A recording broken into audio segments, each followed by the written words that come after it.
This is certainly interesting the way this is unwinding. It's really fascinating to watch. First, what do you make of Russia's Putin saying he has the records, he's willing to reveal them, the fact that he actually recorded conversations allegedly, and will this backfire against the Trump administration, the fact that Putin is willing to help them out? Well, I think the administration and the congressional committees are not going to accept these notes. If they want them, they will ask for them. I think there's reason to be skeptical of the authenticity. And it'd be interesting if they had a recording device in the Oval Office. I think that might shock the Secret Service.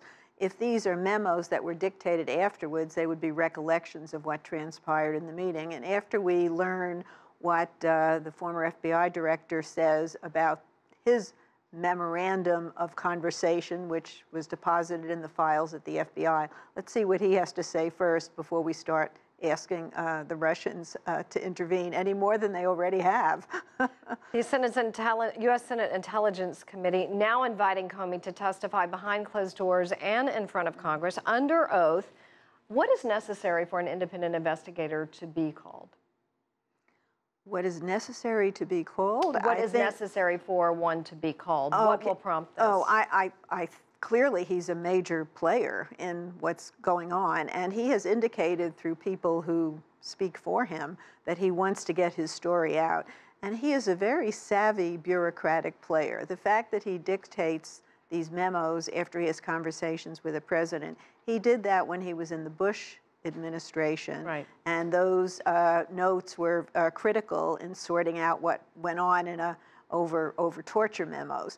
So he knows how the game is played, and I think many people think the fatal mistake that President Trump made was getting into a fight with the intelligence community, because they can get back in many different ways. And apparently Mr. Comey is not going to go quietly into the night, and nor should he. What will it take, though, to get from testimony to being to them appointing an independent investigator into this?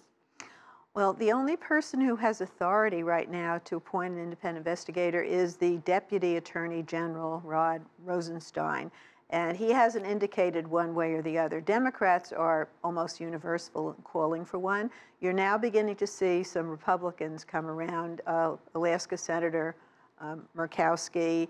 You have maybe one or two House members on the Republican side.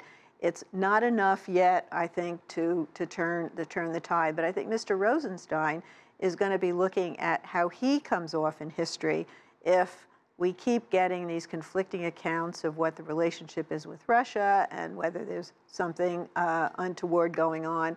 How will he look if he becomes the person, stonewalling an appropriate investigation? Eleanor, will this be a numbers game on how many Democrats they can get on board? The Democrats are already on board. It's a numbers game in the sense of Republicans. Impeachment is a word that's been uttered since before this president took office, but it is being shouted from the rooftops this week. And impeachment proceedings start in the House. The Republicans control the House. Right now, they still want to protect their own. They would like to get some major legislation through, but this president's hold on the office is looking tenuous. Alrighty, Eleanor Clift, thank you so much. We appreciate your insight. Thank you.